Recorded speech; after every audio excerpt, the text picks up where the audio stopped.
Purihin ng Diyos. Hallelujah sa kanyang biyaya at kabutihan sa bawat isa sa atin. Mahal ba natin ang Panginoon? Praise God. Sa oras na ito, inais kong dumulog tayo sa mga salita ng ating Panginoon. At puntahan natin ang aklat ng Hebrews chapter 11. Ito ay nasa huling mga verse.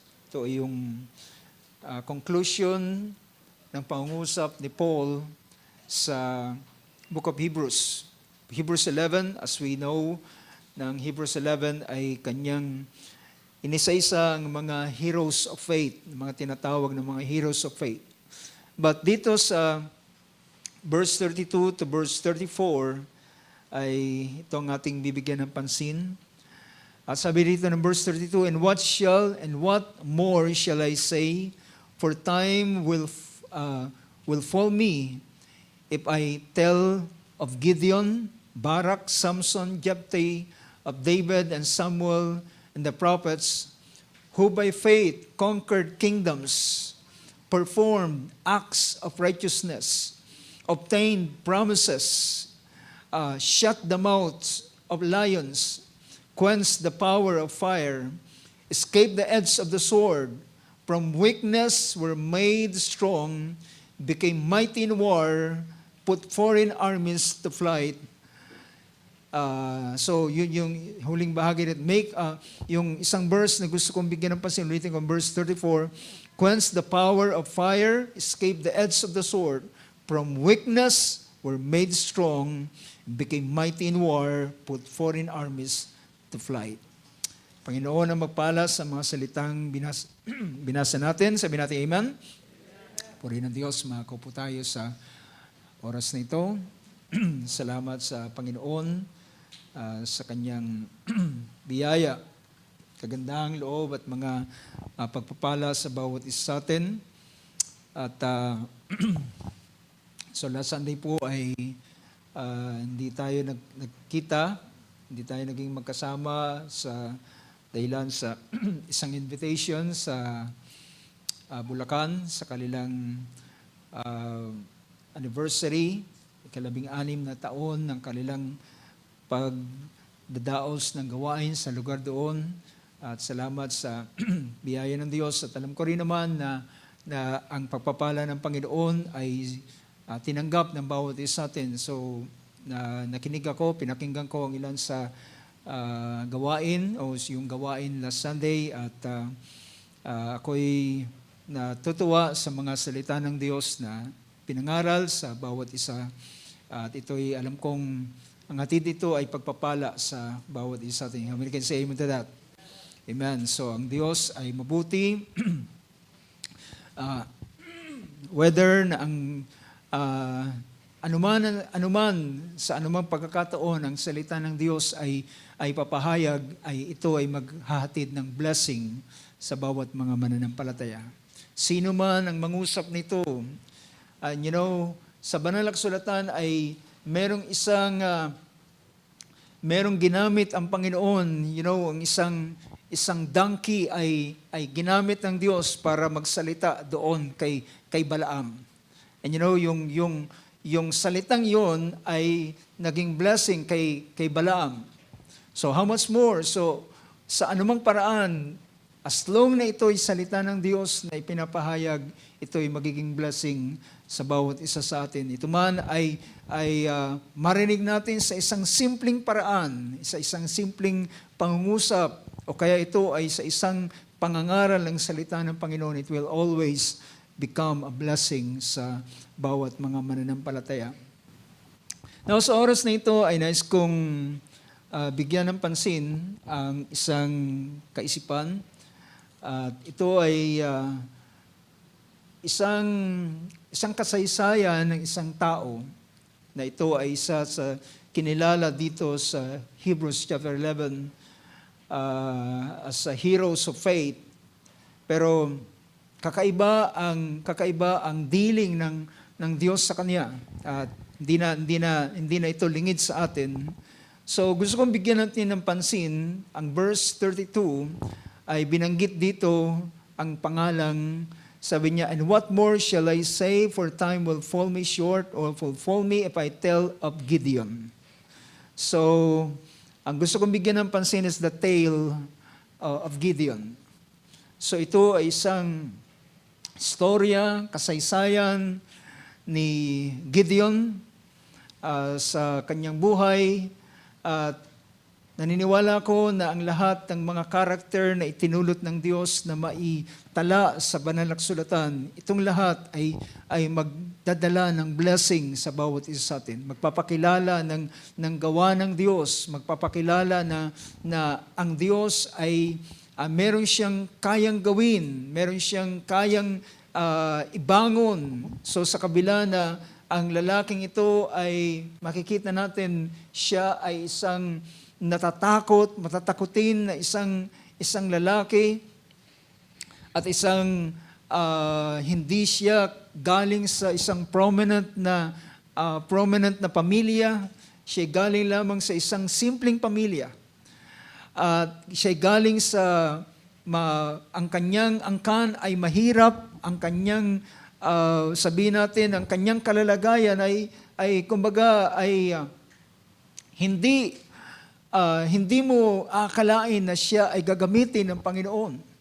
Pero who knows, mga kapatid, ang Diyos ay pumipili at tumatawag ng ayon sa kanyang kapasyahan. Di ba?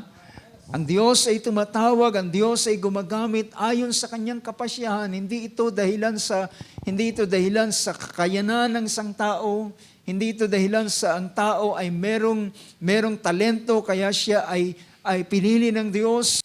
Well, hindi 'yon ang paraan ng Diyos, mga kapatid, ang paraan ng Panginoon ay hindi katulad ng tao. Ang tao ay kapag tayo'y pumipili, kapag sa trabaho ikaw ay mag-a-apply, ay magdadala ka ng iyong resume, magdadala ka ng iyong mga tinatawag na mga credential mo, mga attainment mo, mga experience mo, at ilalatag mo ang lahat ng yan, and based doon sa iyong resume, based doon sa iyong ipapakitang kakayanan mo at mga experience na achieve mo o na-attain mo at naranasan mo at nagawa mo, based doon sa ganung bagay, ikaw ay kanilang i-absorb o ikaw ay kanilang tatanggapin sa kumpanya. Pero mga kapatid, sa Diyos ay hindi gayon. Ang Diyos ay kakaiba sa kanyang pagkilos at kanyang paggawa. At ako'y nagpapasalamat, mga kapatid, dahilan ganito ang paraan ng Diyos. Dahilan kung hindi gayon, marahil ang bawat isa sa atin ay hindi makakabilang sa katawan ng ating Panginoon. Dahilan ng plano ng Diyos, mga kapatid, ang layunin ng Diyos ay tatawagin niya. Alam niyo, ang book of 1 Corinthians chapter 1 ay mababasa natin ang ganitong pangungusap. Pinakita rito ni Apostol Pablo ang paraan ng kanyang pagtawag at ang kanyang pagpili. Sabi rito, verse 26 ng chapter 1 ng 1 Corinthians. 1 Corinthians 1:26 sa wikang Tagalog, sabi diyan, sapagkat masdan ninyo ang sa inyo'y pagkatawag, mga kapatid. Masdan ninyo ang sa inyo'y pagkatawag. Inyong tingnan kung paano kayo tinawag ng Panginoon. Tayo ay mula sa walang kabuluhan. Tayo ay mula sa kasalanan, mula sa mababang kalalagayan, pero tayo ay tinawag ng ating Panginoon. Amen. At sabi niya, masdan ninyo, masdan mo ang pagkatawag ng Panginoon sa iyo. Masdan ninyo, mga kapatid, ang pagkatawag sa inyo na hindi ang maraming marurunong. Hindi maraming marurunong ayon sa laman. Hindi ang maraming mga may kapangyarihan. Hindi ang maraming mahal na tao, yung mga noblemen, yung mga prominenteng tao, mga kilalang mga tao, ang mga tinawag ng Diyos. So hindi marurunong, hindi makapangyarihan, hindi may kapangyarihan, hindi mga mahal na tao ang tinawag niya. Verse 27, sabi dito, kundi pinili ng Diyos ang mga bagay na kamangmangan. But God has chosen the foolish things of the world. Pinili niya ang mga walang, mga kamangmangan, ibig sabihin, mga walang kakayanan, kamangmangan, ng sanlibutan, at ang layunin niya ay upang hiyain niya ang mga marurunong. Tayo ba nagagalak sa ganitong bagay? Para hiyain niya mga marunong.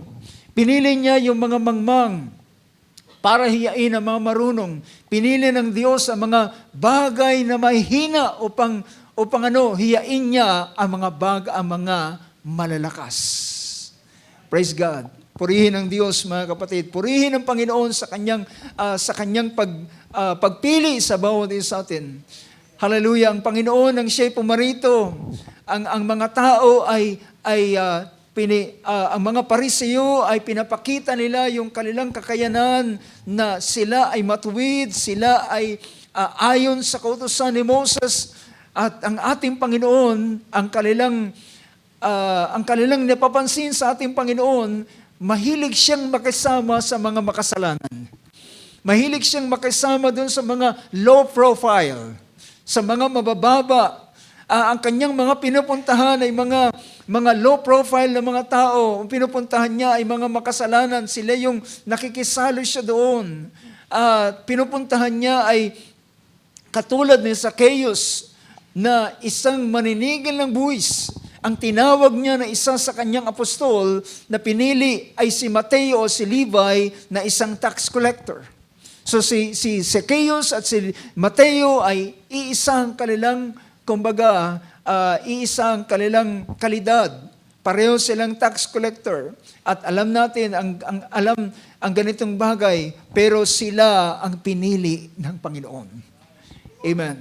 Sila ang pinili ng Panginoon. Iba ang paraan ng Diyos ng kanyang pagpili at ng kanyang paghirang. Hindi ang maraming mga mayaman, merong sa sanlibutan ito, may kakayanan, merong lakas o ano paman, kundi ang pinili ng Panginoon, hallelujah, ay sila na mga nasa kamangmangan o kulang sa kaalaman.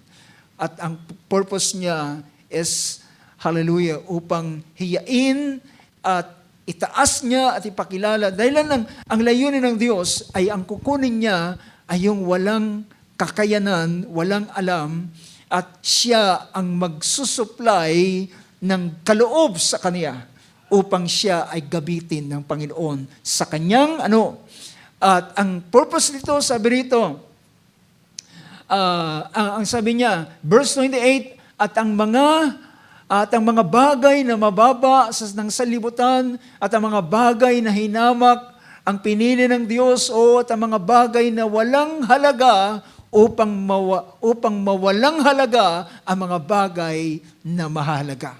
And next verse 29, ang sabi rito, sabi niya, upang itong purpose ng Diyos, upang walang lamang na magmapuri sa harapan ng Diyos. Amen. Upang walang laman na magmapapuri sa Diyos, na magsasabing, kaya ako pinili ng Diyos, nakita ng Diyos ang aking kakayanan. Kaya ako nilagay ng Diyos sa ganitong bagay dahilan nakita niya na ako ay pasado sa Kanya. Well, mga kapatid, hindi yan ang paraan ng Panginoon. Upang so that no man may boast before God. Upang ang lahat ng tao, kung sila man ay pupurihin nila ang Diyos at sasabihin, salamat, Panginoon. Purihin ka sa iyong kalakasan. Ako ay binigyan mo ng biyaya at kalakasan para magamit para sa iyong kalawalatian. So, ito yung paraan ng Panginoon. At isa pa, ay tingnan natin ang bahaging ito na gusto kong pagtuunan natin ng pansin. Ang book of nung aming meeting ay binigyan ko ng pansin ang isang verse. At di ko alam kung naalala nyo pa yung verse na yun sa meeting sa music ministry. Binigyan ko kayo ng hint paano nyo ma-recall yung verse na yun. Ewan ko kung may nakakaalala sa inyo. Yes. So Ecclesiastes 9:11. Ang Ecclesiastes 9:11 ay nagpahayag ng ganitong bagay. Ang sabi rito ng pangungusap ni Solomon, si Solomon ay isang lalaking nag-observe, binigyan siya ng karunungan ng Diyos. God gave him wisdom. Binigyan siya ng karunungan, ng kaalaman, at sa kaalaman niya ito, sa karunungan ito, ay binigyan siya ng karunungan na tingnan ang mga bagay dito sa mundong ito. Well, in terms of wisdom in this world, si Solomon ay napakatalino at walang magiging matalino kaysa kay Solomon, sabi ng ating Panginoon sa kanyang pangakong ibinigay kay Solomon. Pero, hallelujah, si Solomon ang lahat ng kanyang karunungan ay mga bagay dito sa mundo. Ngunit ang ating Panginoon ay tinawag siyang a greater than Solomon is here. Because ang kanyang ibinibigay is not just wisdom in this world, kundi makalangit na kaalaman. Kay Nicodemus ay kanyang sinabi, ako'y nangungusap ng mga bagay dito sa lupang ito. At sabi niya, ang wika ng ating Panginoon, kung hindi mo maintindihan ang mga bagay na aking sinasabi patungkol sa mga bagay rito sa mundong ito, paano pa kapag ako'y nangusap ng makalangit na bagay? Diba? So, Jesus is greater than Solomon, sabi ng banal na kasulatan. So, sabi rito, sa verse na yan ng Ecclesiastes 9:11, ako'y bumalik at nakita ko sa ilalim ng araw. At sabi niya, sa pagmamasid niya, sabi rito, na ang pag-uunahan ay hindi sa mga matulin. Ni ang pagbabaka man ay sa mga malakas. Ni sa mga pantasma ng tinapay, ni ang mga kayamanan man ay sa mga taong nag-uunawa. Ni ang kaloob man ay sa taong matalino. Kundi ang panahon at kapalaran ay nangyayari sa kanilang lahat. So pinakita riyan sa verse niyan sa wikang Ingles ay pinakita ron, sabi niya, tingnan natin sa sa wikang Ingles ang version, ang isang version sa NASB, sabi niya, I again saw under the sun, anong sabi rito? That the race is not to the swift. Ang karera o ang race o ang pag-uunahan ay hindi sa kanila na mga matutulin.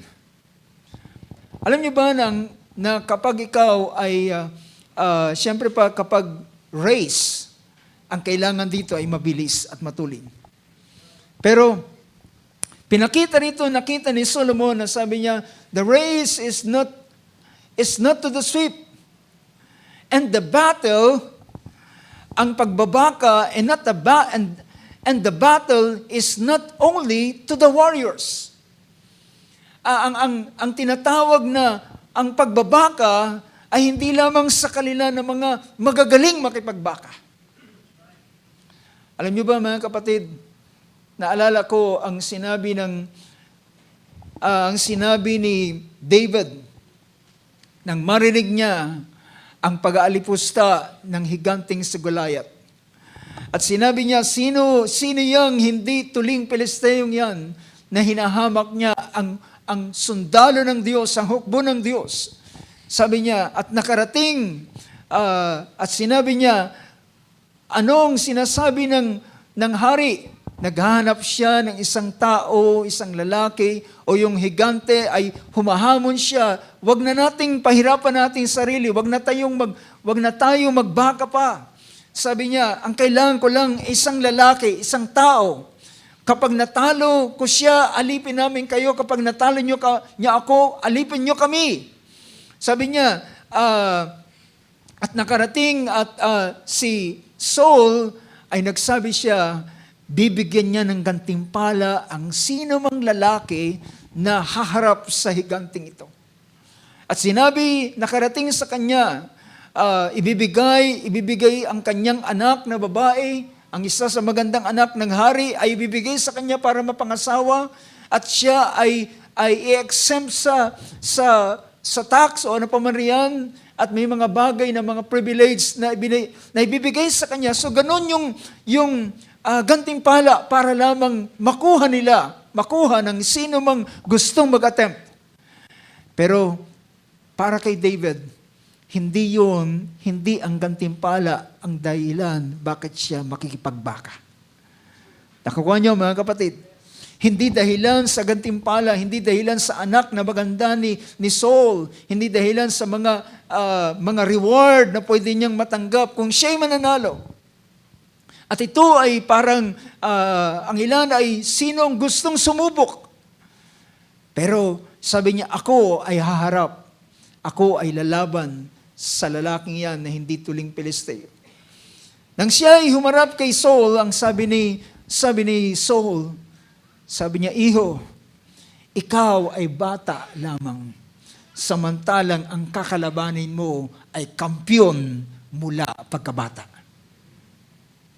Pero, alam niyo, sinabi ng Banal na Kasulatan, we know the story, and to cut the long story short, ang sabi ng Samuel chapter 17,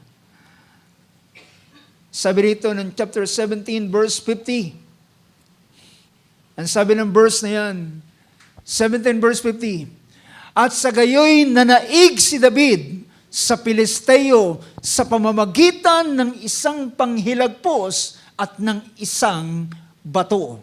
At sinakta ng Pilisteo at pinatay niya siya, ngunit walang tabak sa kamay ni David. Ano sabi riyan? Thus David prevailed over the Philistines with a sling and a stone. So pinapakita rito, iba ang paggawa ng Panginoon. Iba ang pagkilos ng Panginoon. Kaya pinakita nang sinulat ni Solomon ang ganitong pangusap, ang pagkikipagunahan ay hindi lamang sa mga matutulin. Sabi niya, kundi ni ang pakikipagbaka ay sa kanila ng mga malalakas. Kundi, ano ang sumunod na pangusap sa bagay nito? Balikan natin yung Ecclesiastes 9:11. Sabi niya, gusto kong basahin natin sa wikang Ingles at gusto kong ipakita ang isang bahagi rito. Sabi ng verse na yan, sabi niya, the race is not to the swift, and the battle is not to the warriors, and neither is bread to the wise. Ang tinapay ay hindi lamang para sa mga marurunong o mga pantas. Ang kayamanan ay hindi lamang sa kanila na merong talino, or ang favor ay sa mga taong may kakayanan. Pero ang sabi riyan, for time and chance overtake them all. Ibig sabihin, pinapakita rito na sabi niya, ang panahon at ang tsansa. Ginamit yung salitang chance. Ginamit yan yung salitang for time and chance overtake them all. Now, sa ilan, yung tsansang ito ay ito yung swerte. Ito yung tinatawag ng ilan ay yung tinatawag na chance, parang dumating lamang sa iyo na naglalakad ka lamang, bigla mong natwisod ang isang bagay at ikaw ay all of a sudden ay biglang yumaman ng isang tao. Ito ay parang chance na nangyari sa kanya. But you know mga kapatid, ang chance na yan ay ang Diyos ang may gawa ng chance na yan. You get my point? Ang chance na yan, hindi yan chance na basta na lamang natisod o basta na lamang nangyari na naswertihan mo ang isang bagay. Kundi yung chance na yan, ang tinutukoy dyan, ang pinapakita dyan ay ang gawa ng Diyos. Dahilan, hindi kailangan ng Diyos ang matulin para manalo sa labanan. Hindi niya kailangan ng malakas para manalo sa battle. Ang kailangan niya ay tingnan natin ang pinapakita ng isang psalm. Book of Psalms chapter 33. Tingnan natin ang verse na ito. So, in-establish ko lamang ang bagay nito para makita natin na kung sakaling pumunta tayo doon sa kasaysayan ng lalaking ito, ang makikita natin ay hindi ang sino man, kundi ang Diyos na gumagawa ng lahat ng bagay. Sabi dito ng verse 15, verse 33, verse 16. Sabi niya, the king is not saved by a mighty army. A warrior is not delivered by great strength. Tingnan natin sa Tagalog. Sabi niya, walang hari na nakaligtas sa pamamagitan ng karamihan ng hukbo. Ang pagbabaka, mga kapatid, ay hindi ito dahilan sa dami. Diba? So, imagine sa panahon ni Abraham, nilusob o kinubkob ng ilang mga kaharian nila Chedorlaomer ang Sodom and Gomorrah. Sila ay sinakop at sila'y kinuwang bihag kasama doon si Lot. At ito ay pagsasama-sama ng 5 kaharian. At nang si Abraham ay malaman niya na si Lot ay nabihag dahil nandun siya sa Sodom at Gomorrah, siya ay naghanda. Alam niyo ba kung ilan ang kanyang kawal na kasama? And for your information, hindi yun mga sundalo. Alam niyo ba yun? Hindi yun mga sundalo, yun ay mga shepherd. Hindi yun mga sanay humawak ng espada. Hindi yun sanay humawak ng mga javelin, ng mga tabak o kaya naman ng mga sibat. Ang alam nila ay magpastol ng tupa.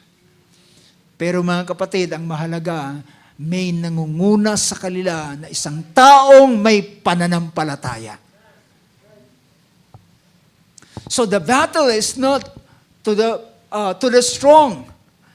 So pinakita riyan ng verse na sabi niya, ang hari ay hindi naliligtas dahilan sa mighty army. Can you imagine, ilan ang kasama ni Abraham? 300. Diba? Kasama niya yung mga kawal, kasama niya mga shepherd.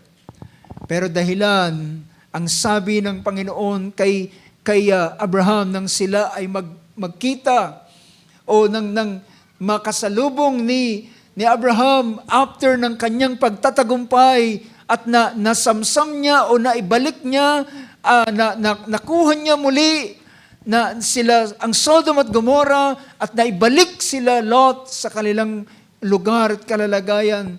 At yung Sodom at Gomorrah ay gusto nilang magbigay ng offering kay Abraham upang kunin mo kung ano man ang gusto mo. Ang sabi ni Abraham, hindi ako kukuha kahit isang hibla ng sinulid, kahit isang pantali ng sapatos upang iyong ipakita ko sa iyo na baka sabihin mo, pinayaman ko si Abraham. Dahilan itinataas ko ang aking kamay sa Diyos na may-ari ng lahat ng mga bagay. At nang magsalubong sila ni Melchizedek, ang sabi sa kanya, pinagpala ka ng Diyos ng kataas-taasan na may-ari ng langit at ng lupa. Kaya ang Diyos ang nagbigay ng pagtatagumpay kay Abraham. Nagtagumpay siya hindi dahilan sa 300 kawal niya. Nagtagumpay siya sapagkat ibinigay ng Panginoon ang kanyang kaaway sa kanyang kamay. So, battle is not for the strong. The race is not for the swift. Ang pagbabaka, mga kapatid, anong sinabi rito sumunod the verse sa Psalms? The king is not saved by a mighty army. A warrior is not delivered by great strength. See, ang isang mananandata o isang warrior, isang mandirigma, ay hindi siya naililigtas ng kanyang sariling dakilang kalakasan. 17, A horse is a false hope for victory. Ang mga kabayo ay isang hindi pwedeng asahan sa pagtatagumpay, nor does it deliver anyone by its great strength. Ano sabi niyan sa verse 17? Ang kabayo ay walang kabuluhang bagay sa pagliligtas ni hindi niya iniligtas ang sinuman sa pamamagitan ng kanyang malaking kalakasan. Verse 18, narito, ang mata ng Panginoon ay nasa kanila. Kanino? Na natatakot sa Kanya at sa kanila na nagsisiasa sa Kanyang kagandahang loob. So makikita natin mga kapatid, hallelujah, it doesn't matter anumang labanan, ang kailangan dito ay hindi lakas lamang. Ang kailangan dito ay ang pagtitiwala sa Diyos.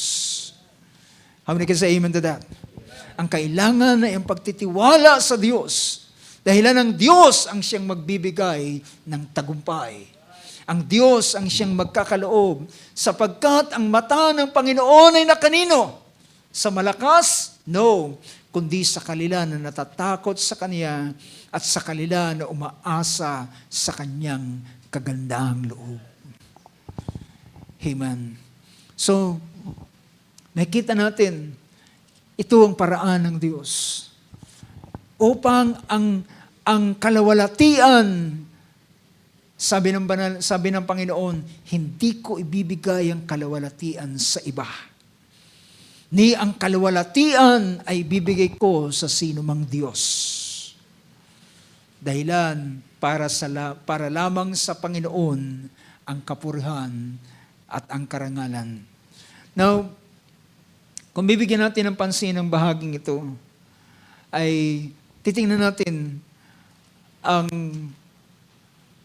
alam kong kabisado na natin ang pangyayari sa buhay ng lalaking si Gideon.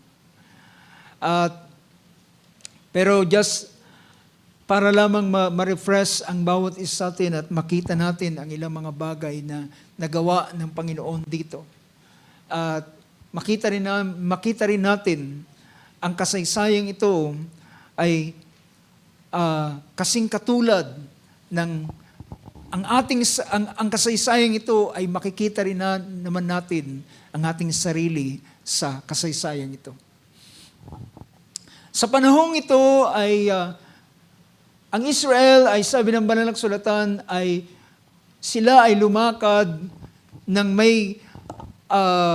ng masama sa paningin ng Panginoon. Verse 1 ng chapter 6 ng Judges. Sabi niya, ang Israel ay lumakad na may kasamaan sa harap ng Panginoon. Ang kanilang ginawa ay sila ay sumamba sa Diyos-Diyosan at ang kinikilala nilang Diyos sa panahong ito ay ayon sa pagtatala ay hindi naman talaga nila nilisan at tinalikuran ang Diyos ng Israel, ang Diyos ni Abraham, kundi ang ginawa nila, dinagdag nila si Baal doon sa kanilang pagsamba kay Yahweh. At mga kapatid, ito ang Diyos, sabi ng Exodus chapter 20, walang ibang Diyos na dapat niyong yukuran, paglingkuran, sambahin, kundi tanging ang Diyos lamang. Amen ka sa amen. At sabi niya, wag kayong magkakaroon ng ibang Diyos maliban sa akin. Wag niyo silang yuyukuran, wag niyo silang paglilingkuran. You know, the truth about idolatry or idols rather, the truth about the idols is nothing. Sabi ni Paul sa 1 Corinthians chapter 8, idols is nothing. Wala naman talagang Diyos-Diyosan. Ang Diyos, ang mga Diyos-Diyosan ito ay kathang-isip lamang ng mga tao. How many believes that? It is just a fruit of their imagination, a fruit of their mga devices nila, mga iniisip nila, kaya nag-come up ang tinatawag na Diyos na ito, mga Diyos na ito. But sa kabila that idols is nothing, o idol is nothing, wala namang talaga, pero ang problema ay yung kanilang pagkilala rito at yung practices na ginagawa nila na siyang kinasusuklaman ng Panginoon sa yung mga practices na ito. And imagine mga kapatid, alam niyo ba na ang Diyos na idinagdag nila ay yung Diyos na si Baal. Si Baal, kinikilala na si Baal ay isang God of fertility. Ibig sabihin, kaya sila nagkakaroon ng masaganang ani, nagkakaroon ng mabungahing ani nila, dahilan ang kanilang buhay ay nakasalalay sa mga crops na kanilang binubukid o kanilang tinatrabaho throughout the year, ang lahat ng mga trigo, sibada, mga punong kahoy, mga prutas at ilang pang mga bagay na yan ay lahat sila ay nakasalalay dito ang kanilang buhay. At ang Kanaan ng kanilang datnan, ang lugar ng Canaan, ay yung mga taga-Kanaan ay nagpa-practice na ng ganitong klaseng pagkilala sa Diyos na ito na si Baal. Na kinikilala nila na ang Diyos na si Baal ay God of fertility. At ang Baal na ito ay makapares. Meron silang female version at merong Baal na siyang male version. So yung Asera, yun yung female version, ibig sabihin sila yung mag-asawa. At ang problema rito mga kapatid, ay dito ay isa sa kanilang practices ng mga Baal worshippers ay may kinalaman sa sexual activity. So ito ay isang kinasusuklaman ng Panginoon. At iniisip nila na sa pamamagitan ng ganitong bagay ay natatanggap nila yung magandang ani, yung magandang mga ani nila sa lahat sa buong taon. Pero ang sabi ng Panginoon, sabi niya, dadaling ko kayo sa lupain. Ang tinutukoy niya ay ang promised land na ito ay ang aking paningin ay nakatingin sa buong taon at ibibigay ko ang ulan sa kanyang takdang panahon. Ang unang ulan at ang huling ulan. Ang unang ulan para sa pagtatanim at ang huling ulan ay para sa pag-ani. And imagine, yung ganitong bagay ay kanilang ina-attribute kay Baal, hindi sa Diyos.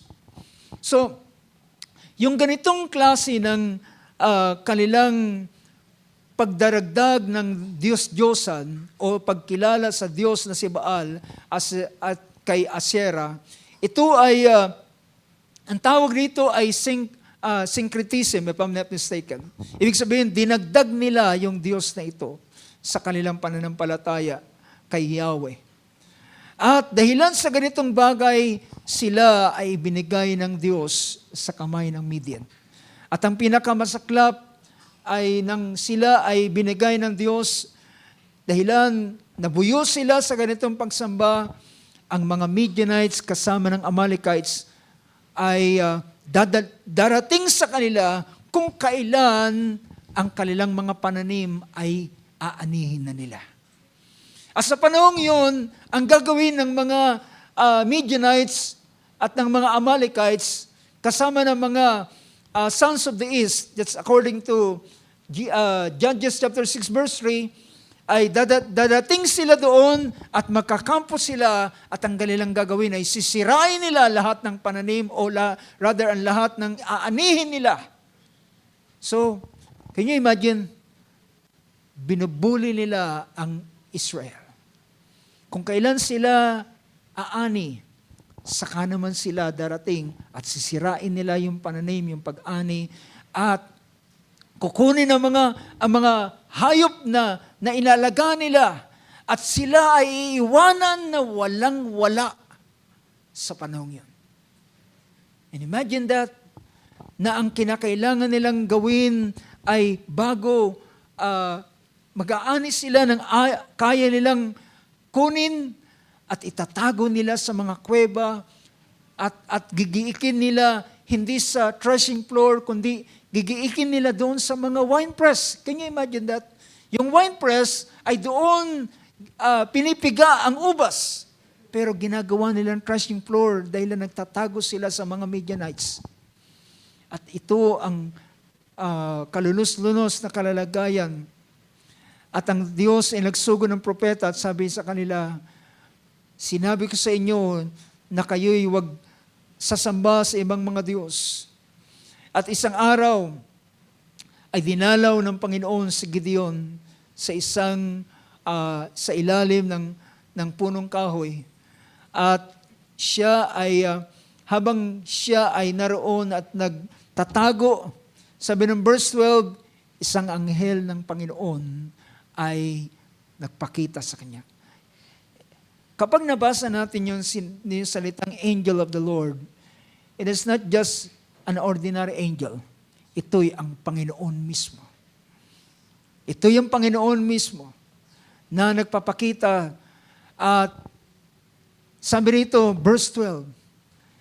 At mga kapatid, tingnan ninyo ang description dito sa verse 12. And the angel of the Lord appeared to him, to Gideon, and said to him, the Lord is with you, O valiant warrior. Anong sabi sa Tagalog?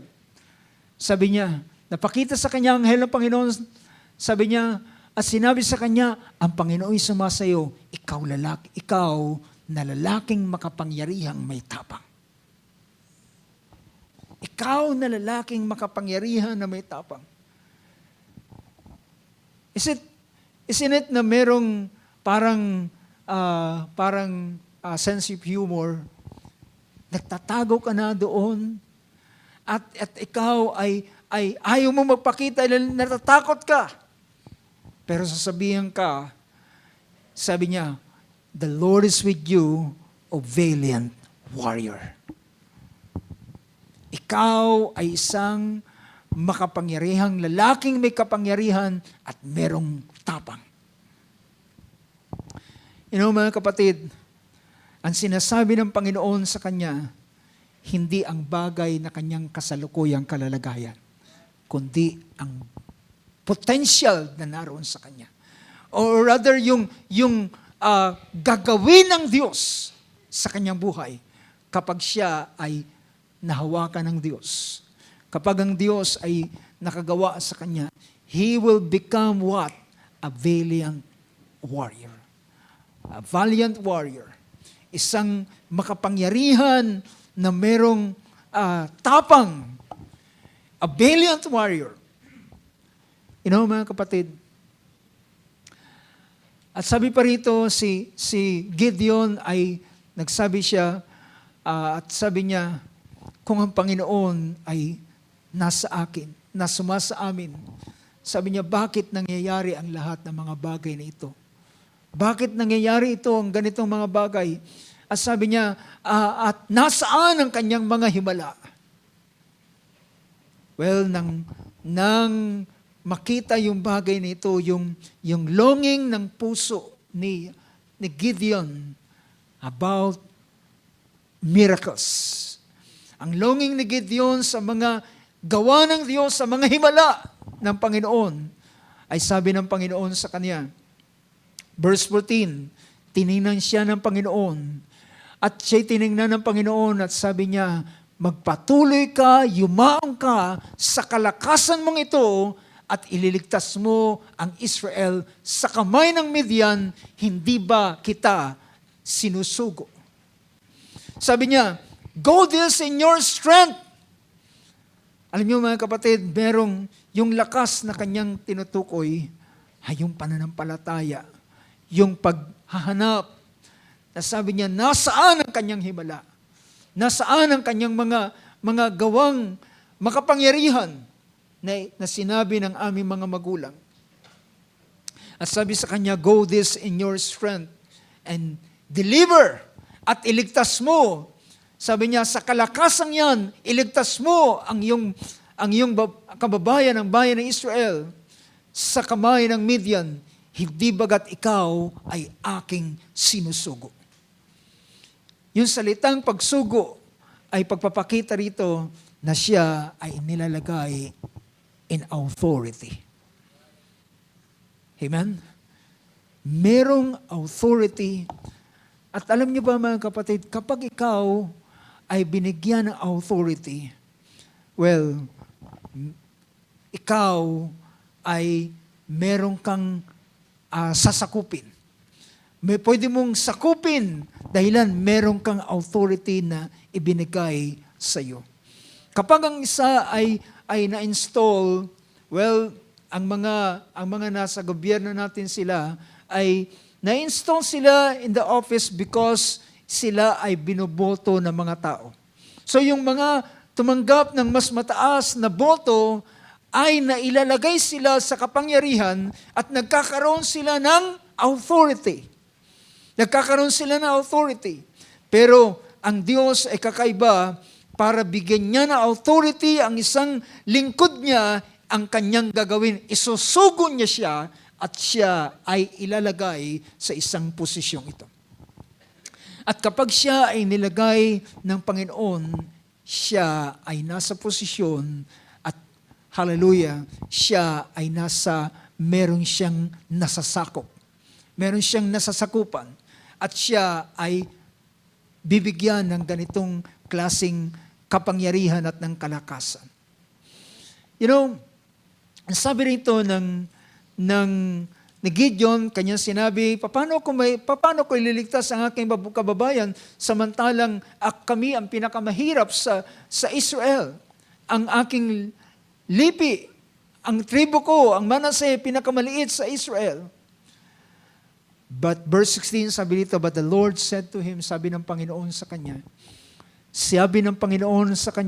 subalit ako'y makakasama mo. Amen. Yun ang pinakamainam na bagay. Ito ay hindi ang anumang bagay, kundi ang pagsama ng Panginoon. Dahilan kahit man ang isang tao, siya yung pinakamahina, siya yung pinakamaliit, siya yung pinakawalang kalakasan, kapag siya ay sinamahan ng Panginoon, siya ay magiging makapangyarihan. How many can say amen to that? Siya ay magiging isang malakas, hindi dahilan sa kanyang lakas, kundi siya ay palalakasin ang lakas ng Panginoon ay siyang ibibigay sa kanya. At sabi rito, but the Lord said to him, surely I will be with you. At sabi riyan, and you shall defeat Midian as one man. Tingnan natin ang wikang English. But the Lord said to him, surely I will be with you, and you shall defeat Midian as one man. Ako ay sasayo, at yung tatalunin ang Midian na kagaya ng isang tao lamang. Ang pinapakita rito ay ang kanyang kalaban, sa kabila na ang kanyang kalaban ay napakarami. Sa kabila ng kanyang, ang Midianites ay kasin parang, parang balang, parang locust na nakalatag doon sa lupa na napakarami. Pero ang tingin ng Panginoon sa kanya, ang description ng Panginoon sa Midian ay isang tao lang. Nakukuha niyo yung punto ko, mga kapatid. You shall defeat Midian as one man. You shall defeat, tatalunin mo ang Midian na kagaya ng pagtalo mo sa isang tao lamang. Kagaya na nangyari kay David and Goliath. Nang matalo si Goliath, talo na ang buong Philistines. Dito naman, alam nyo, maintindihan ninyo bakit ganito ang description ng Panginoon, that you shall defeat Midian as one man, kagaya ng isang tao lamang. You know, walang alam ang mga magulang ni Gideon nang ipinanganak si Gideon. Wala silang alam na ang batang ito ay later on gagamitin ng Panginoon. Pero nang ipinanganak ang batang ito, ibinigay nila ang pangalang Gideon. Ibinigay nila without any knowledge kung ano ang mangyayari sa batang ito, pero binigyan siya ng pangalang Gideon. Alam niyo ba kung anong ibig sabihin ng Gideon?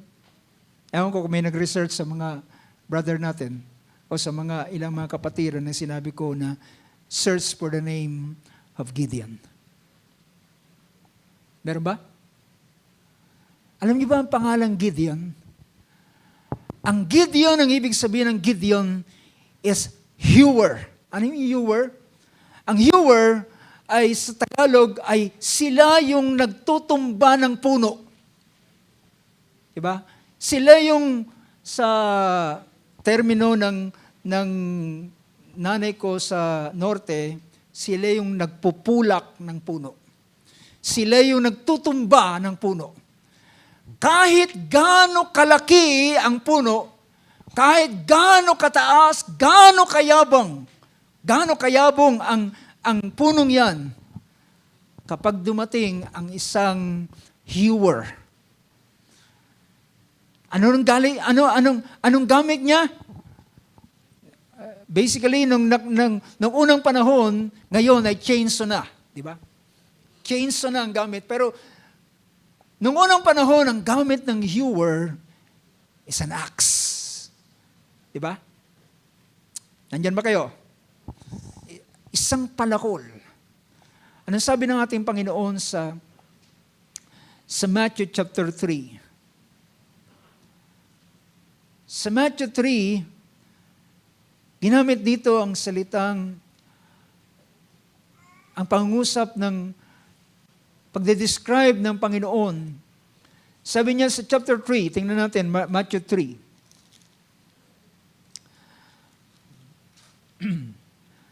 Verse 10, Matthew 3:10, sabi niya, the axe is already laid at the root of the trees. Therefore, every tree that does not bear good fruit is cut down and thrown into the fire. Sabi niya, ang palakol ay nakalagay na doon sa ugat ng punong kahoy na hindi nagbubunga ng mabuti. At ibig sabihin, nakahanda na ang pangputol sa kanya. At alam nyo, sa panahon ni, sino sa inyo nakaalala sa dream ni Nabucodonosor sa chapter 4 ng Book of Daniel?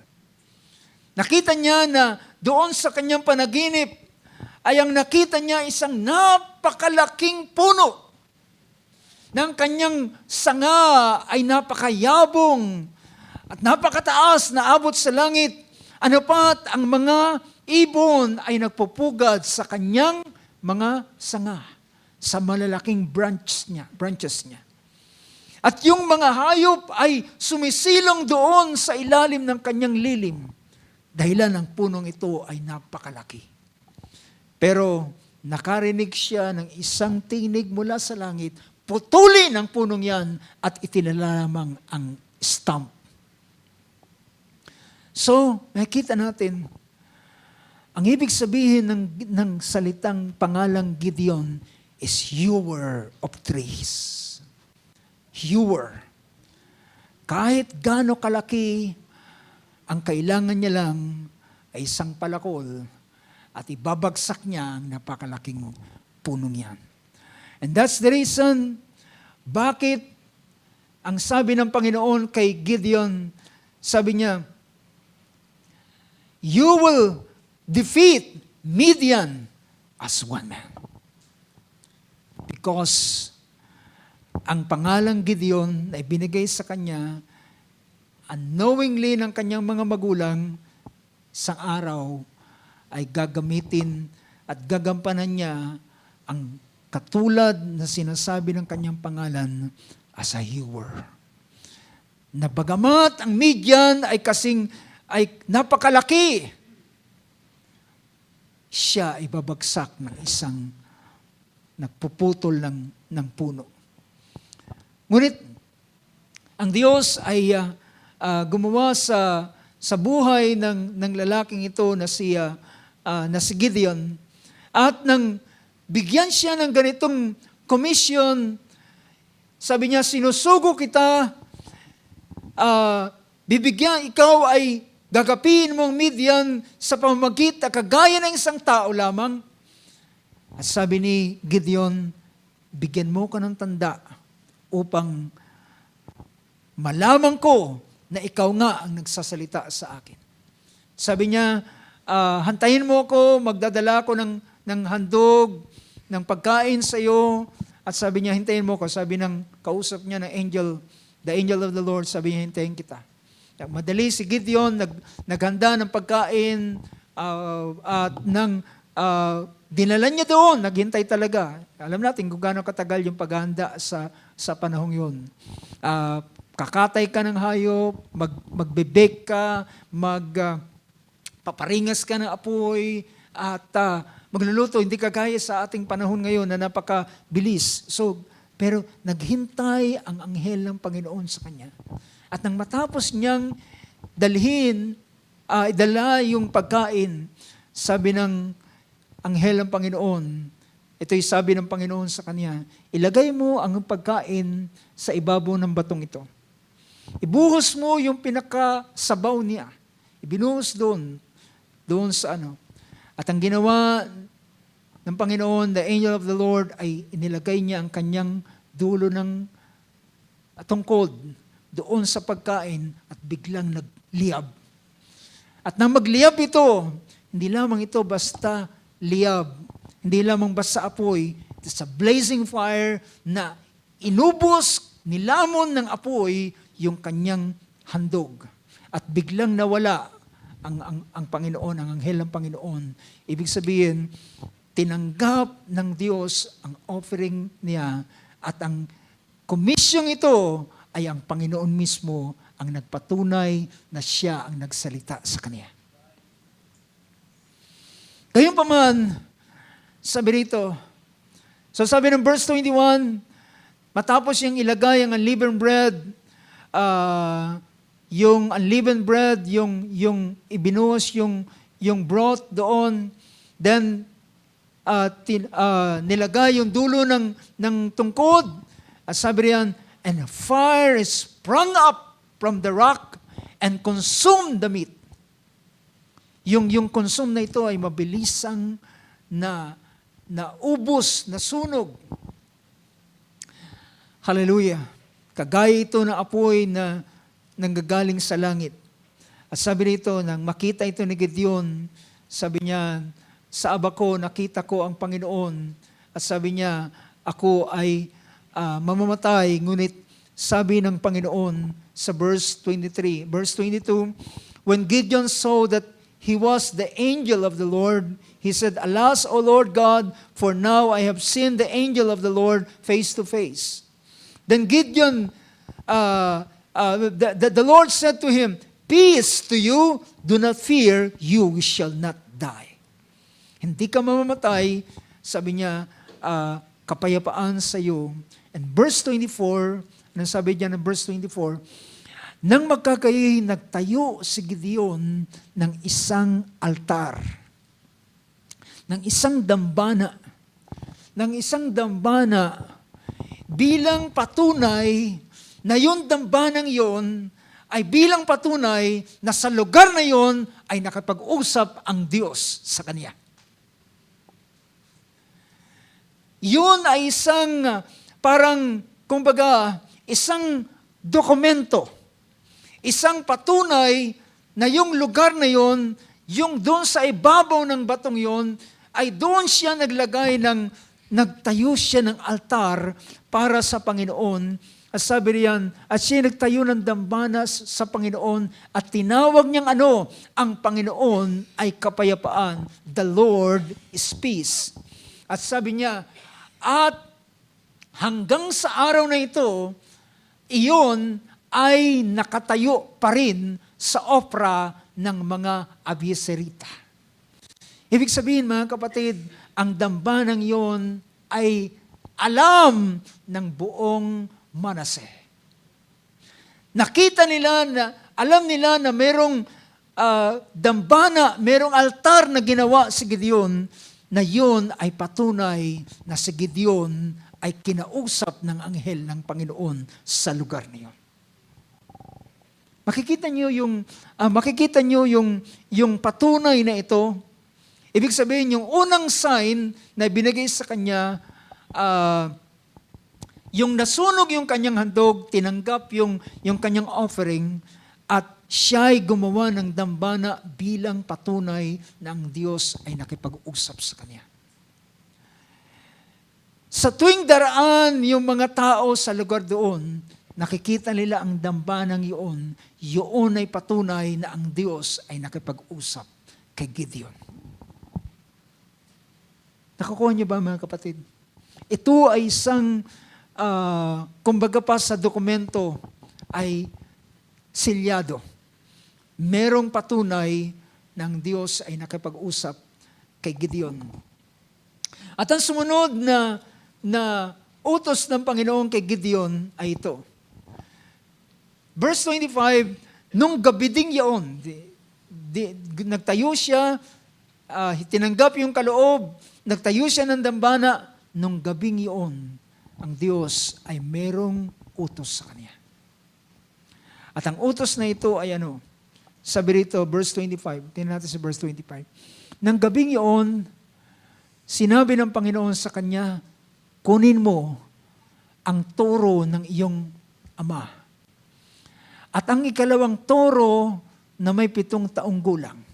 So, ito yung instruction. At sabi niya, kunin mo yung toro ng tatay mo at yung isa pang toro na 7 taong gulang. At ibagsak mo ang dambana ni Baal na pag-aari ng iyong ama at putulin mo ang sagradong poste na katabi niya. So ito yung tinutukoy ko na mag-asawang Baal. Si Baal at yung si Asherah. Si Baal ay isang, di ko alam kung anong image na meron siya, pero pinapakita na siya isang human, isang tsurang tao na meron siyang Asera na puno na siya, at yun yung tinatawag na Asherah, yun yung parang female version. Yung parang asawa niya. At sabi niya, ibagsak mo ang altar ni Baal. Ano sabi riyan? Ibagsak mo ang dambana ni Baal na pag-aari ng iyong ama. Can you imagine that? Mismo ang kanyang tatay ay may sariling pag-aari na dambana doon sa kanyang bakuran. Doon sa kanyang bakuran. So, sabi niya, pull down the altar of Baal, which belongs to your father. Cut down the Asherah that is beside it. So, at sabi niya, at ang verse 26, sabi niya, at doon sa kung saan mo binagsak ang altar, ang dambana ni Baal, ay doon sa lugar na yon, ay magtayo ka naman ng altar para sa Panginoon. And build an altar of the Lord your God on the top of this stronghold in an orderly manner. Sa isang maayos na kalalagayan ng dambana. At kunin mo ang ikalawang toro at ihandog mo na bilang handog na susunugin, at ang gawin mong panggatong is the wood of the Asherah. Dahilan yung Asherah ay siya ay puno. Yun yung yung idol na ito na si Asherah ay yari sa kahoy. So yung punong ito, yun naman yung kanyang gagawing panggatong doon sa kanyang offering. So, ginawa ni Gideon, kinuha niya ang 10 tao, 10 lalaki, at ginawa niya kung ano sinasabi ng Panginoon. Pero, ano sabi diyan sa verse 27? And because he was too afraid of his father's household, and the men of the city to do it by day, he did it by night. Ngayon pa man, mga kapatid, makikita nyo yung takot ni Gideon. Takot ni Gideon sa kanyang tatay at takot niya sa mga tao. Dahilan kung gagawin niya ito, it is also a wise decision. Dahilan kung gagawin niya ito sa araw, dadaluhungin siya. Papatayin siya, dadaluhungin siya ng mga tao. Pero ang ginawa niya ito sa gabi. Winasak niya yung dambana ni Baal at nagtayo siya ng dambana doon na para sa Panginoon na isinaayos niya nung gabing iyon. At doon sa ibabaw ng dambana ay kinatay niya ang toro na 7 years old. At kanyang inihandog doon sa altar na yon at ang ginamit niyang panggatong ay yung si Asherah. At kinabukasan, ang nakita nila ay ang wala ng dambana ni Baal at si Asherah ay bagsak na rin at merong isang altar na nakatayo doon at ito ay ang dambana ng Panginoon at nagtanong sila, sinong sumira ng dambana ni Baal at kay Asherah? Sabi niya, ang sino mang gumawa niyan ay dapat mamatay. At pinagtanong nila, nalaman nila kung sinong gumawa noon.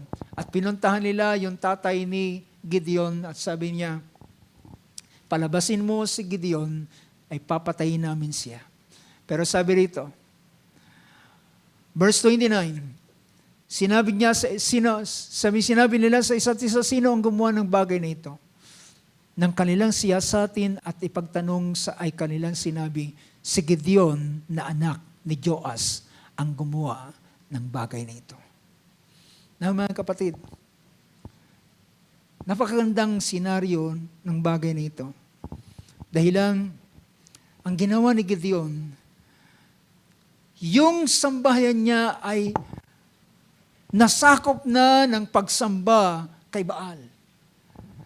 At ang unang ginawa, bago si Gideon ay gamitin ng Panginoon sa ganitong gawain, ang una niya munang ginawa ay nireclaim niya yung dambanang ito na napunta kay Baal at kanyang nireclaim ito uli papunta sa Diyos. Isang napakagandang ganitong bagay, mga kapatid. Bago si Gideon ay gumawa sa labas, inayos muna niya ang kanyang sariling sambahayan. Nakakuha niya yung punto, mga kapatid. Bago siya gumawa doon sa labas, ang instruction ng Panginoon sa kanya, i-address mo, sirain mo muna, sirain mo ang pinaka-dambana ni Baal doon sa loob ng iyong tahanan. Sa loob ng iyong sambahayan, sirain mo at pull down mo ang altar ni Baal at itayo mo ang altar ng Panginoon. Alam niyo, habang nababasa ko ang ganitong bagay, ang isang bagay na magandang pinapakita nito, may mga panahon na kinakailangan nating i-reclaim yung mga bagay na nawala sa atin. Kinakailangan nating i-reclaim na sa mahaba ng panahon, si Baal na ang siyang nagmamay-ari ng lugar na yun. Si Baal na ang siyang sinasamba nila, na-replace na nila ang Diyos. at ang kanilang sinasamba na at kinikilala na ay ang Baal na ito. Ngunit si Gideon, ang una niyang ginawa ay sinira niya ang dambana at nagtayo siya ng panibagong dambana para sa pangalan ng Panginoon. Brothers and sisters, alam niyo ba na napakahalaga sa uling maaraw nito, ibalik natin ang ating dambana sa loob ng ating mga tahanan. Kung sa mahabang panahon, ang dambana ay meron ng ibang umo-occupy, well, panahon na ito para magtayo tayo ng panibagong dambana para sa Panginoon at iwasak ang mga dambana na hindi para sa Diyos. You know, may mga pagkakataon na nauubos ang ating oras at ang ating ibinibigay sa Panginoon ay mga tira-tirang mga bagay na lamang. Kung tayo'y manalangin, ay mga natitirang lakas na lamang natin. Dahilan, sinasabi natin, napagod ako sa aking hanap buhay sa maghapon. Pero, it's about time na magtayo tayo muli ng dambana. Dati-dati, yung mga bahay natin noon, may mga altar tayo. Diba, nung araw, merong kaming altar noon. Merong isang santong naroon. At sa panahon ng mga, nung unang panahon ay merong talagang prayer o panalangin na ginagawa pag orasyon, sa panahon ng orasyon. And later on, nagpasimula ng nawala yon hanggang sa altar na lang, wala na yung mga orasyon. Wala na yung mga prayer. Pero mga kapatid, let's start to reclaim sa huling araw nito. Kasama ko ba kayo mga kapatid? Let's start to reclaim. Magpasimula tayong i-reclaim natin muli ang dambana na inoccupy ng iba ay balikan natin, bumalik tayo, magtayo tayo ng dambana para sa Panginoon. Itayo natin ang panibagong dambana para sa Panginoon at iwasak natin ang mga dambana ni Baal. You know, sa ating panahon ngayon, nagsasabi tayo, thank God, I'm not an idol worshiper. Thank God, hindi na ako sumasamba sa mga Diyos-Diyosan. Hindi na ako sumasamba kay Santo Niño, hindi na ako sumasamba kay Poong Nazareno, hindi na ako sumasamba kay Maria, hindi na ako sumasamba sa kung kani-kanino. Pero anumang bagay na umaagaw o pumapalit sa Diyos ay isang idol. It is also an idolatry. Anumang pumapalit sa Diyos, kapag pinalitan mo ang Diyos ng ibang bagay, yung ipinalit mo ay yun na ang iyong idols. Yun ang iyong pinaka Diyos. Kaya sa uling maaraw nito, I pray, mga kapatid, balikan natin, magtayo ulit tayo ng dambana. Ipunin muli natin, mga tatay, ipunin mo uli ang iyong pamilya. Balikan natin, maglagay tayo uli ng panibagong dambana para sa Panginoon.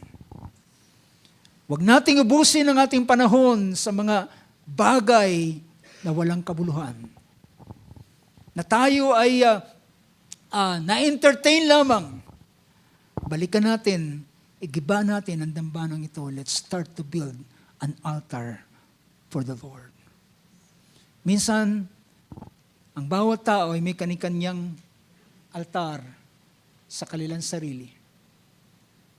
Bawat isa ay mayroong altar na nasa kanilang mga sulok ng tahanan. Balikan natin at igawa natin muli ang altar para sa Panginoon. Gusto natin gusto natin ang mga himala, gusto natin ang mga pagkilos ng Diyos, ibagsak muna natin ang mga Baal. Ibagsak muna natin ang mga idols. At magtayo tayo muli ng altar. Praise God. Thank God. Meron tayong naging 21 days of prayer, but kumusta pagkatapos ng ating 21 days of prayer? So dito, binagsak ni Gideon. Dahilan, bago niya puntahan ng iba, ay una niya munang isinaayos ang kanyang sariling tahanan, ang kanyang sariling sambayan. Binagsak niya ang altar ni Baal at kanyang sinira ito. At naglagay siya ng maayos na dambana. Hindi lamang ito basta dambana. Anong sabi diyan ng Book of Judges, verse 26? Sabi ron, sa English 6:26 ng Judges, and build an altar to the Lord your God on the top of this stronghold in an orderly manner. Ibig sabihin, maayos ito. Hindi ito bara-bara. Hindi ito basta patong-patong na bato na wala sa ayos. Isang altar na inilagay na maayos na pagkakasalansan. Orderly manner. At doon, in-offer niya ang second bull. Now, sabi rito, pagkatapos niyang i-offer ang bull na yon, sabi niya, nang malaman ng mga tao na binagsak si Baal, binagsak ang idol na ito, ang image ni Baal at ang image ni Asera, nagalit sila, sino may gawa? Nalaman nila si Gideon. Sabi nila, nang malaman nila si Gideon, verse 30 ng chapter 6 pa rin, then the men of the city said, sabi ng mga tao, sabi niya, ilabas mo ang iyong anak. Sinabi niya ng taong bayan kay Joas, tatay ni Gideon, ilabas mo ang iyong anak upang siya'y mamatay, sapagkat kanyang winasak ang dambana ni Baal at kanyang pinutol ang sagradong poste na katabi niyon. Ilabas niyo siya upang siya'y mamatay. At sabi ng sumunod na verse, sabi niya, ngunit sinabi ni Joas, ang tatay ni Gideon, sa lahat ng nakatayong laban sa kanya, sabi niya, ipaglalaban ba ninyo si Baal? O ipagtatanggol ba ninyo siya? Sino mang magtatanggol sa kanya ay papatayin sa kinaumagahan.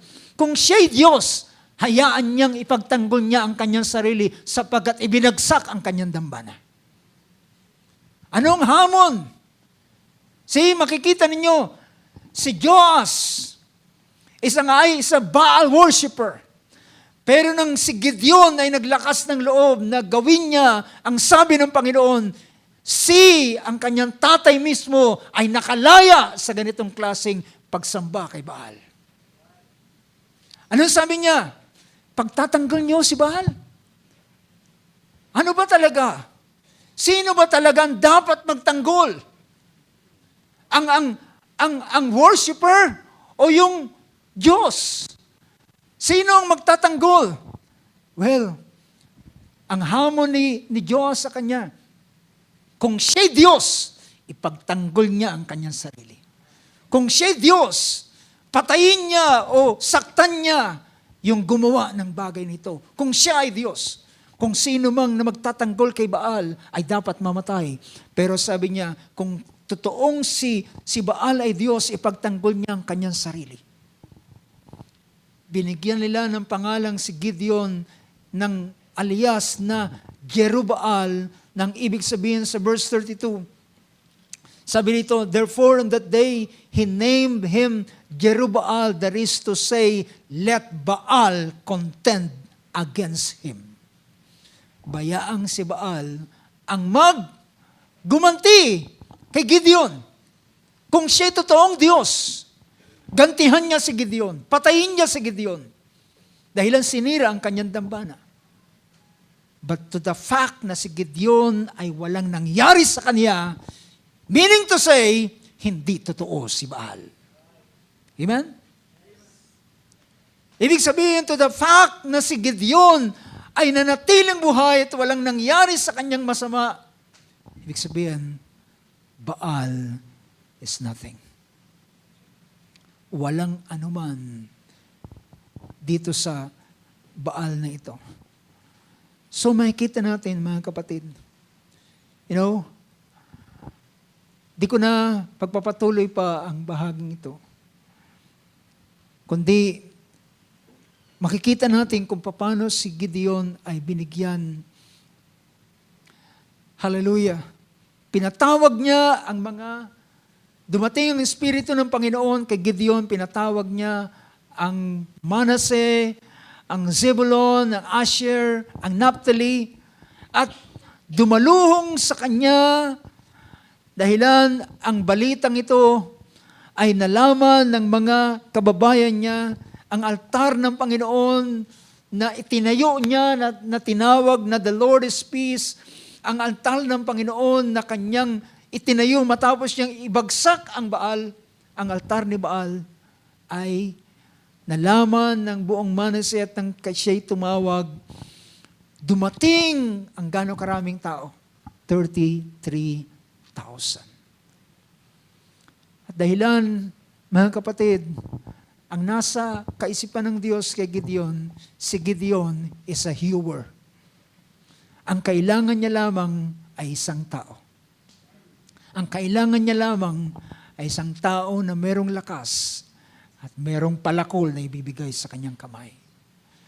At siya ang magbabagsak sa napakalaking punong ito ng hallelujah ng Midian.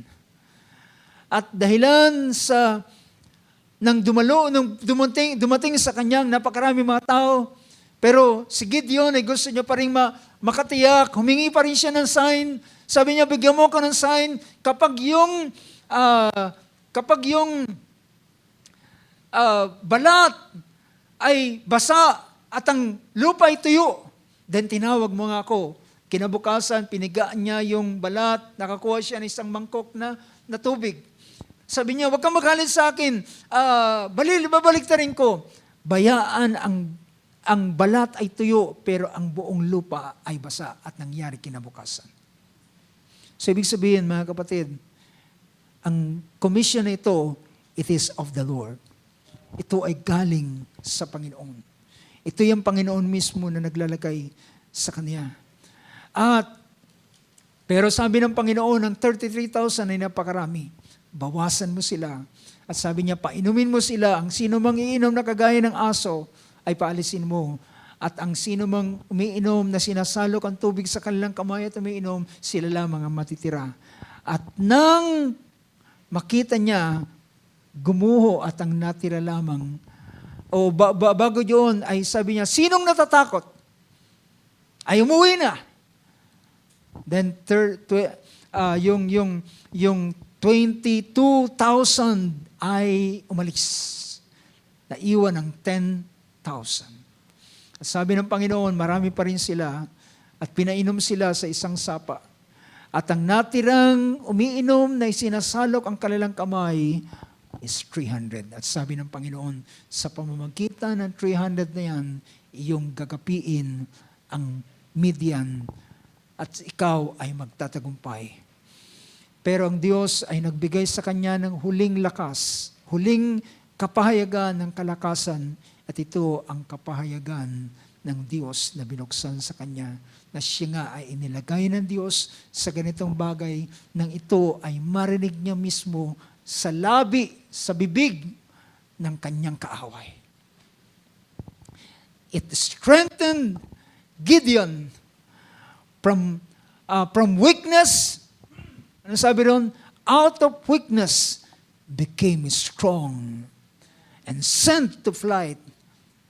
Kanyang pinatakas ang mga kalaban niya, nasatakas sila sa pamamagitan ng 300 men.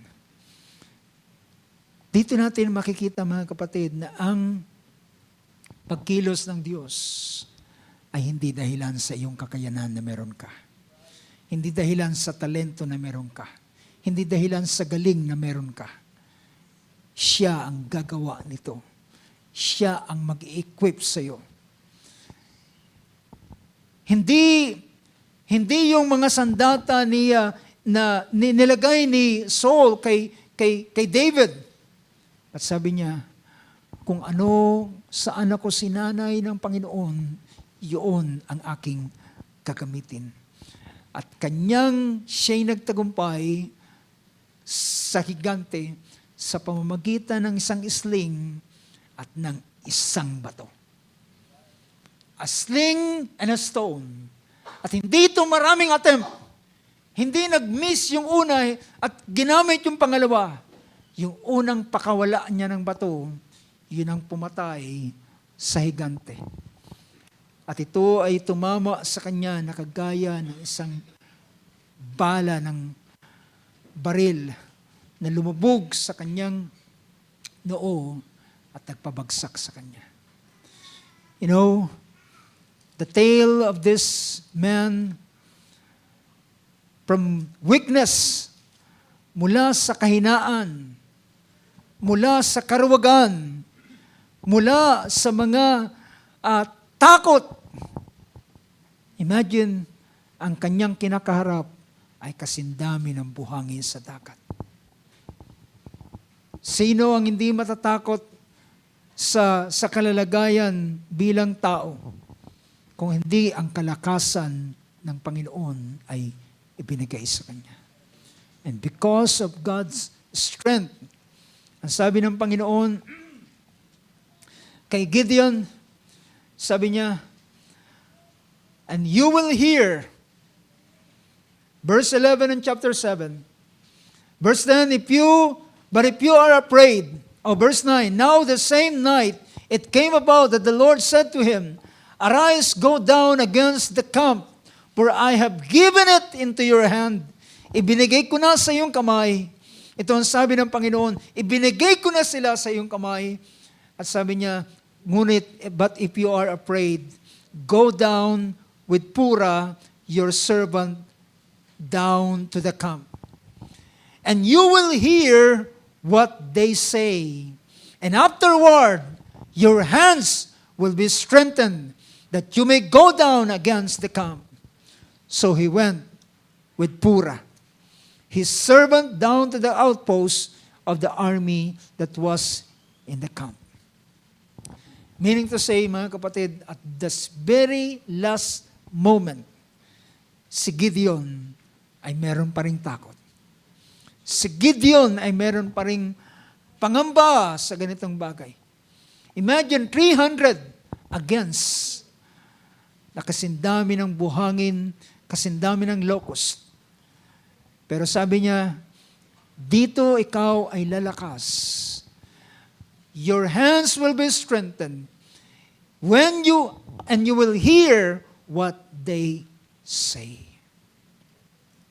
At nang marinig niya mismo sa bibig na mga kaaway na inilagay ng Panginoon, sabi niya, ito'y walang iba kundi si Gideon na anak ni Joash. Verse 14. Sabi niya, this is nothing less than the sword of Gideon, the son of Joash, a man of Israel. God has given Midian and all the camp into his hand. Amen. Mismo nang makita niya ang panaginip ay nakakita siya ng isang tinapay ng sibada. Alam niyo ba, meron ako narinig na isang mangaral. Ang sibada ay ito'y mga ordinaryong pagkain. At dahilan ang mas mataas na klase ng inaan nila ay yung wheat, di ba? Yung sibada ay, sabi pa nga ay pagkain to ng mahirap. Pero yung sibadang ito na walang anuman na tila pagkain ng isang walang-wala o mahirap, pero sa pamamagitan ng sibadang ito, bumagsak ang kampo ng kaaway. It tumbled down, sabi niya, verse 13, when Gideon came, behold, a man was relating a dream to his friend, and he said, behold, I had a dream. A loaf of barley bread was tumbling into the camp of Midian, and it came to the tent, and it struck it so that it fell and turned it upside down as the tent lay flat. And he said, this is none other than, or nothing less than the sword of Gideon, the son of Joash, a man of Israel. God has given Midian and all the camp into his hand. Mga kapatid, kung pinangalanan lamang yung pangalang Gideon, marahil baka meron siyang kapangalang Gideon. Pero nang sinabing, the sword of Gideon, the son of Joash, wala nang iba kundi siya yun mismo. Na pinpoint na kung sino yun. It is Gideon.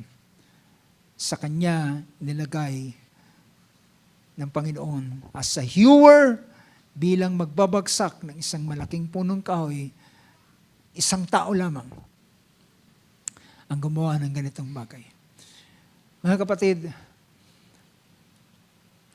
bayan natin na magkaroon tayo ng aral dito sa storyang ito ay pinahintulot ng Diyos na may sulat at may isama sa kanan, may isama sa aklat ng mga ng banal na kasulatan, at sabi rito, dahilan ang lahat ng bagay ay naisulat para sa ating kapakanan. Purihin ang Diyos. Nais kong tumayo ang bawat isa sa atin. At ay pasalamat sa Panginoon. Dalangin ko, mga kapatid, na sa huling maaraw nito, kung tayo ay naghahanap ng paggawa ng Panginoon, at tayo katulad ni Gideon na nagsasabi, where are His miracles? Nasaan ang kanyang mga himala? Nasaan ang kanyang mga paggawa? Ang una muna natin gawin, ibagsak natin ang dambana ni Baal. Let us build an altar for the Lord. Paglingkuran natin siya. Gawin natin kung anong nararapat na paglilingkod na para sa Kanya. Gawin natin siyang una sa lahat ng mga bagay. Ilagay natin siya na siyang una. Alam niyo, ang Book of Malachi nagsasabi, from the rising of the sun unto the going down of the same, the name of the Lord will be praised. Ang tinutukoy dito ay ang tinatakbuhan ng araw mula sa silangan hanggang sa kanluran ay ang pangalan ng Panginoon ay pupurihin. But merong isang kaisipan na pinapakita rito. Mula sa pagsikat ng araw hanggang ito ay lumubog, ang pangalan ng Panginoon ay dapat papurihan. O kung atin siyang nalilimutan, mga kapatid, panahon na para alalahanin natin siya from the rising of the sun hanggang sa paglubog nito. Alalahanin natin siya, kilalanin natin siya, balikan natin ang altar, ang dambana ng ating Panginoon. Uwitin natin isang simpleng awit. Pass me not, O gentle Savior. Alam ko ang bawat isa sa atin ay nag-aasam, nauuhaw sa kanyang mga paggawa. Nauuhaw at naghahanap nasaan ang Diyos ni Elias. Where is the God of Elijah? Nasaan ang Diyos ni Elias? Pero tandaan natin, mga kapatid, bago nakita ni Gideon ang gawa ng Diyos, ang himala ng Diyos, he pulled down the altar of Baal. Winasak muna niya ang dambana ni Baal. At at nagtayo siya ng dambana para sa Panginoon. Hallelujah. Ating yuko ang ating maulo sa oras na ito. Gaya na aking sinabi kanina, maring hindi na tayo, wala na tayong mga Diyos-Diyosan. Wala nang birhen, wala nang Santo Niño, wala nang mga Diyos-Diyosan sa ating bahay. Pero merong mga bagay na kumukuha at pumapalit na minsan tayo mismo ang nagpapalit at ipinapalit natin sa Diyos. Well, maring nagsasabi tayo na hindi yan totoo, but tayo mismo ang magpapatunay kung yan ay totoo o hindi. But it is between us, between you and God, kung gaano katotoo ang bagay na yan. Tayo manalangin sa oras na ito. Amang Diyos, lumalapit kami sa iyong harapan, Panginoong Diyos, sa oras na ito. Lord, the tale of Gideon ay isang kasaysayan, Panginoon. Ngunit ito ay hindi isang myth. Hindi ito isang katahang isip, Lord. Ito ay isang katotohanan na nangyari at naganap. Ito ay may patunay, Panginoon, na mayroong dambanang naitayo sa lugar ng Manase na ikaw ay nakipag-usap sa kanya. At mayroong isang dambana na itinayo matapos ibagsak ang dambana ni Baal at itinayo muli ang dambana ng Panginoon. At Lord God, ang pinakamainam ay ang tatay ang ama ni Gideon na Baal worshiper. Hallelujah, ay kanyang iniwanan ang pagsamba sa Diyos-Diyosan. At inilagay niya sa paghamon kung si Baal ay Diyos. Bayaang siya ang gumanti sa kanino man na nagwasak ng kanyang dambana. Panginoon Diyos, hallelujah. Lord God, ang mga Diyos ay walang anuman. Ngunit merong, Lord God, merong Espiritu sa uling araw nito na malakas na umiimpluwensya, Panginoon, hallelujah, sa buhay, hallelujah, ng mga tao, Lord God. Dalangin namin, Panginoon Diyos, kung paano na mas dakila ka, mas malakas ka kaysa sa Kanya na nasa sanlibutan. Greater is He that is in you than he that is in the world. Mas dakila ka, Panginoon, mas malakas ka. At sa uling mga araw nito, Panginoon Diyos, hallelujah, tulungan mo ang bawat isa amin, Panginoon, na aming ibagsak ang mga dambanang yan, hallelujah, ng kaaway, at aming tayo muli ang dambana, Panginoon, bawat isa sa amin. Magpasimula, Panginoon, individually at sa pamilya at sa bawat isa, O Lord God, at aming balikan, Panginoon, ang aming mga dambana sa uling maarang dambana para sa Panginoon. Hallelujah. At aming ialay muli sa iyo ang isang mainam na samyo, mabangong samyo sa iyong harapan, Panginoon. Hallelujah. At ikaw ang Diyos na muling makita ng bawat isa sa amin. O Panginoon Diyos, maraming salamat, Lord God. Hallelujah. Kailangan namin ang biyaya na mula sa iyo. Nasabi ng iyong mga salita, Lord, 2 Timothy chapter 1, hallelujah, God has not given us the spirit of fear, but of power and of love and of a sound mind. Hindi mo kami binigyan ng espiritu ng pagkatakot upang magapi, upang kami ay maging alipin, kundi, Panginoon, ng kapangyarihan at ng pag-ibig at ng isang mahusay na pag-iisip, Lord. O Lord God, hallelujah. Panginoon, dalangin ko yung Espiritu, Lord, ang siyang gumising sa bawat isa amin, magmulat ng aming mga mata kung paano iminulat ang mata ng ama ni Gideon, Panginoon, at nakilala niya ng kanyang pinaglilingkuran pala ay walang kabuluhang Diyos. At makilala namin, Panginoon, ang lahat ng mga bagay na ito ay pawang pag-aaksaya at pagsasayang ng panahon lamang, Panginoon, at ito'y hindi nagdadala ng kapakinabangan sa aming buhay spiritual sa huling araw nito, Ama. At aming ibalik, Lord, hallelujah, tayo muli, iayos uli, Panginoon, Itayo ng maayos, Lord, ang dambana na para sa iyo at muli kaming maghandog, maghain, Panginoon. Hindi lamang kami maghahandog dito sa bahay panambahan, kundi ang paghahandog namin ay daily sacrifice, Lord. Narito kami sa gawain, Huwebes at Linggo. Hallelujah. At ilang oras lamang, ilang saglit lamang, Panginoon. Sa Linggo ay ilang oras lamang, sa Huwebes ay ilang oras lamang. Ngunit Lord God, hallelujah, merong totoong daily sacrifice sa iyong, para sa iyo, Panginoon, na nagmumula sa iyong mga anak, na magiging mabangong samyo bawat araw ng aming buhay, Panginoon, ay magiging mabangong samyo para sa iyo.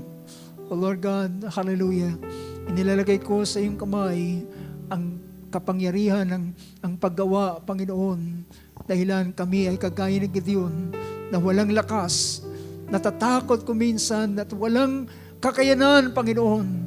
But Lord, hallelujah, Ikaw ang Diyos ni Gideon na nagpapalakas at siyang magpapalakas din naman sa bawat isa sa amin.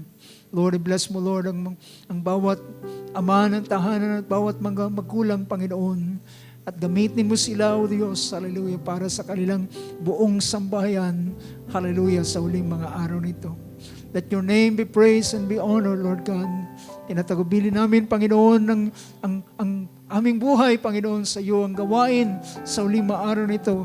At Lord God, naniniwala kami isang araw, makikita namin ang iyong paggawa, makikita namin ang iyong pagkilos, makikita namin, hallelujah, ang iyong makapangyarihang paggawa sa aming kalagitnaan, dahilan na ibagsak namin, hallelujah, mga altar, Panginoon Diyos.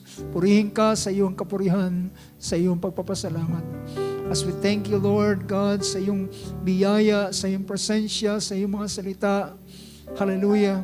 At salamat, Lord, sa pagkakataon na meron kami upang sama-sama at magkatipon at magsumamba sa iyong banal na pangalan. Mawi sa iyong kapurihan, Panginoon, ang pag-iingat mo, Lord, ay sa aming pagtatapos at sa aming pag-uwi sa aming mga tahanan.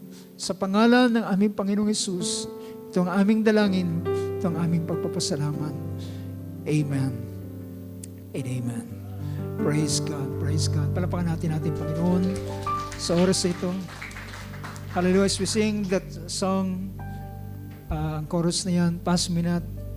Let us be our prayer. Sabihin, Panginoon, wag mo akong lagpasan. Pass me not, O Lord. Wag mo akong lagpasan, Panginoon.